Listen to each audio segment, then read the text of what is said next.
We're back again now. Let's see if we can sum up this issue. Joe Rubin is on the phone from Washington, D.C. He represents the online travel services. Joe, what would you like to see done about this issue through lawmaking, if anything at all?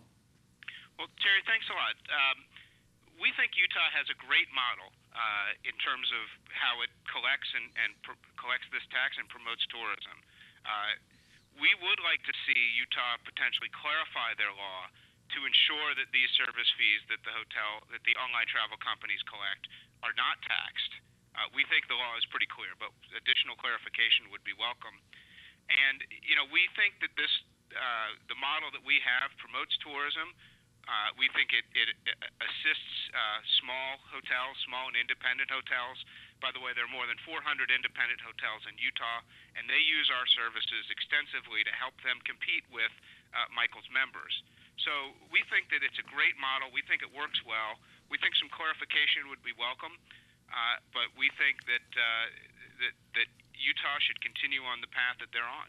Clarification in that the consumer is not paying taxes on your service fee. Is that what you're saying?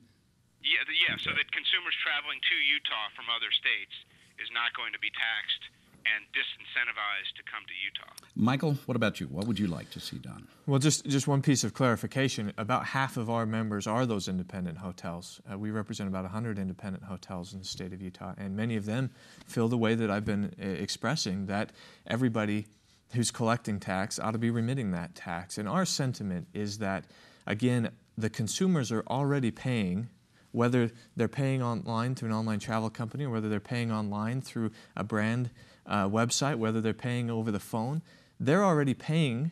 The difference is the online travel companies are not remitting that, and the government is not seeing that money in the end. So ultimately, the consumer would see no tax increase if we were to have this change. The only difference is the online travel companies would no longer be getting that $2. It would be going to the government that really needs it anyway. Would that seem fair to you, Joe?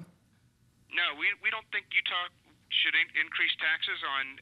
You shouldn't try and balance your budget on the backs of folks that are actively coming to Utah and promoting Utah as a tourism destination. Well, Michael was saying it wouldn't be a tax increase on the consumer.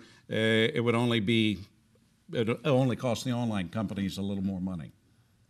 Well, a tax is a tax. I mean, And again, you'll notice it's going to be borne by consumers one way or the other, whether that's less promotion of Utah or more promotion of other destinations. We have about 30 seconds. The online travel companies released a document, or a court released a document from online travel companies in Georgia that basically said the consumers would see no difference. And that's the case. The consumer is already paying, but the government's not collecting. And it's really making it difficult for counties and the state to be able to provide the same services as more people book online. Well, this year's session of the legislature is now underway. They have 45 days to work on problems. Yep. We'll see what they come up with. Gentlemen, thank you very much. Joe Rubin in Washington, D.C., thank you for joining us today and shedding some light on this issue. And Michael Johnson, thank you for having me. And it sounds like both of you benefit from these services, so I'm sure it can be worked out somewhere or another. I hope so. Thank you. Thank you very much. Thank you, we'll be back again next week with more County Seat.